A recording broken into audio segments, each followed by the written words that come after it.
Yes. Yep. It's recording. We're recording. 1 minute later. So, a minute in. All right, so we are back for phase 3. The laughter is because there are a significant amount of outtakes that hopefully we'll be able to share with you guys one of these days. So, just like the first 2 phases of this, we are going to go through our core block twice. So when we get through them, you can either pause the video and go through it on your own again, or you can rewind to the beginning so that you can go follow along. And Madi is going to start down on the ground, okay? And we're going to start with dead bugs. So any movement that we have kept in there, it's because it's really important and it's very beneficial. So don't think that these aren't going to challenge you.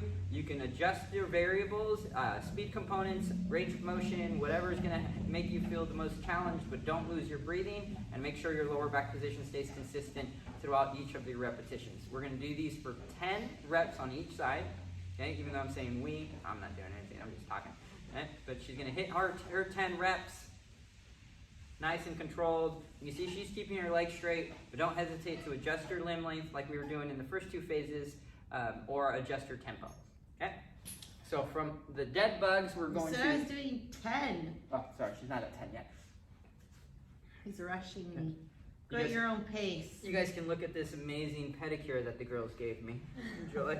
So we're going to go over now, flip into our plank on our forearms. Okay, so we're going to combine the 2 movements that we did from phase 1 and phase 2, the plank on our forearms and the straight arm plank, by pushing up and doing what's called a plank push-up. Ideally, we're going to alternate sides until we complete 5 to 10 reps on each side. The things you're going to want to look out for here are the rotation of your hips. You're going to have to engage your glutes really hard and then create a significant amount of intra-abdominal pressure so that you can maintain that nice level hip position as you're pushing yourself up and down. Okay? If this aggravates your wrist or your shoulders, do either of the variations that we showed you in phase 1 or phase 2, and then do that for the 15-second time that we allotted for that movement. Okay? After her plank push-ups, she is going to put her shoulder blades on that sturdy elevated surface that you have been using, if it's low enough, and if not, you can just do the single leg glute bridges from phase 2, or put your shoulder blades, My shoulder blades? yeah, on here. Okay? What? You're doing a hip thrust. Oh, I thought we were putting my feet up and it was elevated. That's way harder. See, Well. and I'm the a-hole for coming up with the programs. So you want your surface to be sturdy.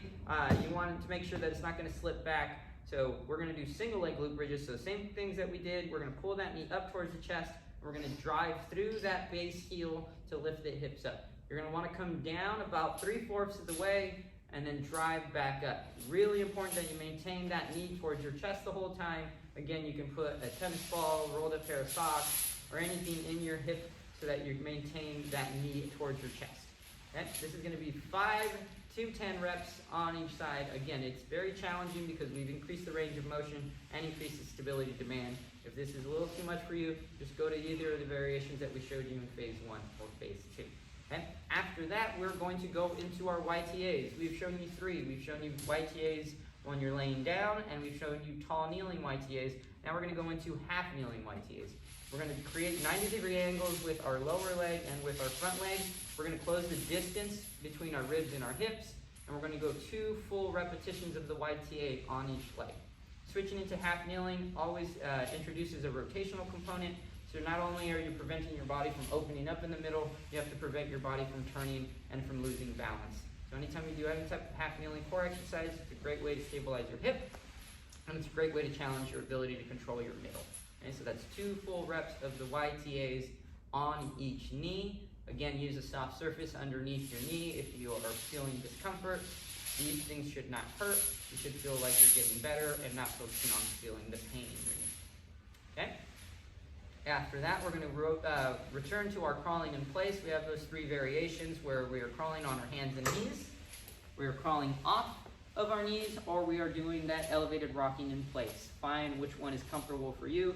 There's nothing wrong with doing a little bit of each one.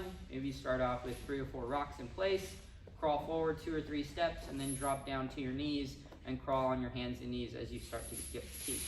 Okay? So what you should be doing now is pausing the video and rewinding to go over it again. Pausing the video to go over it again on your own, or rewinding to the beginning so that you can follow along. Okay? If you guys have any questions or need any modifications for these, don't hesitate to reach out. We're gonna get started on that strength block. Okay, so you've gone through 2 rounds of that core section, and we are going to move into phase 3 of our strength section. So we're gonna combine the 2 movements that we did in phase 1 and phase 2. Madi's gonna do a body weight squat as low as she can or as shallow as she can based on the comfort of her knees, and then she's gonna do a step back lunge. Remember to follow the good movement principles that we set up in the first videos. When you're squatting down, your knees should track your 3rd and 4th toe. Okay? You should keep an upright torso, and you should control your range of motion, so you shouldn't feel like you're just falling to the bottom of your squat. When you're stepping back to lunge, you should step back with a big enough step to keep your front heel rooted into the ground, and you should make sure that your knee stays over your middle toe as you step back. And we're going to do 5 to 10 repetitions. A full rep is a full squat and a step back lunge on each side. Don't hesitate to adjust your foot position when you're moving between the 2, as Madi just did. She squatted from a wider stance, and then adjusted to a narrower stance so she can get underneath her hips and do a really stable lunge. Okay? 5 to 10 reps of that. All right. When she completes 5, I think you have 1 more. Shut up. Okay, I wasn't counting, so I'm just going to try to make it do as much work as possible. So now we're going to go into our elevated push-ups, and we're going to take that mountain climber that we did in phase 2, and we're going to add a little bit of a rotational component, which is going to challenge you more through your center. So instead of pulling your knees straight up towards your chest, you're going to pull your right knee towards your left elbow, and then your left knee towards your right elbow. Okay?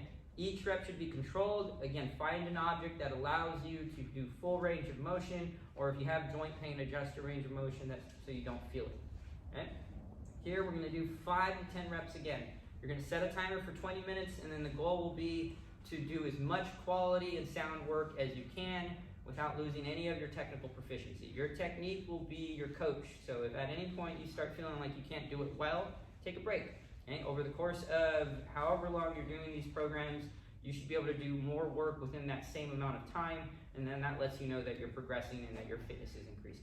And after she does, it's starting to get a little bit tough though, so maybe she'll do more. It's my second video. Right, it's her second video, and we're slamming these together. So the next one is going to be leg supported isometric rows. So that's where you're going to grab your belt or whatever object that you've been using for your back work, and you're going to set up in that leg supported row. So again, you're taking your squat stance, you're going to slide 1 foot back so that your big toe is in line with your heel. You're going to drive your arm into your leg to create some stability on the non-working side, and then you're going to pull that elbow back without allowing that shoulder to shrug up, and really hold that for a 1, 2, 3 count. You should be feeling your lats, which is that reminder from the reset videos that your lats are your armpit muscles.